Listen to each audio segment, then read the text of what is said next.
L'organisation patronale des médias, OPAM, est montée au créneau ce mardi 27 août à la faveur d'une conférence de presse au fin de dénoncer les dérives autoritaires de la haute autorité de la communication. Une sortie médiatique qui fait suite aux récentes mesures prises par l'autorité de régulation des médias à l'endroit de Gabon Review et du représentant de la RFI, Radio France Internationale. Nos deux confrères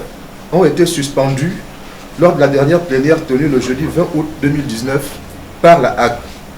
ce qui rallonge la liste des suspensions infligées aux entreprises de presse, journalistes, partis politiques et syndicats par cet organe devenu non pas régulateur des médias, objet dont on l'affuble au plan légal, mais bourreau des médias et de la liberté d'expression. Le PAM s'interroge. Pour quel motif Gabon Review est accusé, selon la HAC, d'avoir diffamé le prétendu régulateur des médias dans un article intitulé « Respect de la suspension de nos services, contre-carriérisme, la finesse ». Quant au correspondant de RFI au Gabon, ce dernier a commis un crime de lèse-majesté pour avoir relaté avec exactitude sur les ondes de la radio qu'il représente ici que le président de la République ne s'était à aucun moment levé comme autrefois pour saluer les troupes de l'armée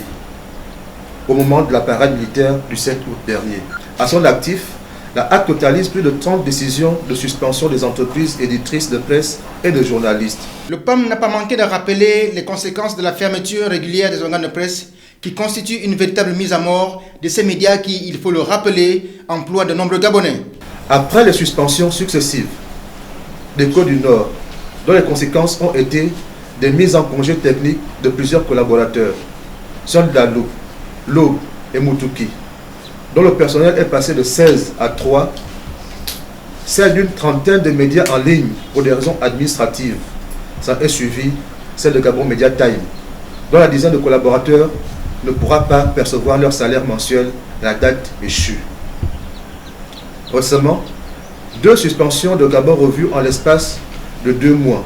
exposent à la précarité 8 journalistes, des pères et mères de famille qui seront privés eux aussi de salaire un mois avant la rentrée de classe. Cette situation a conduit le PAM à exiger la démission de Raphaël Toumkoro, qui s'érige désormais en véritable bourreau de la presse gabonaise.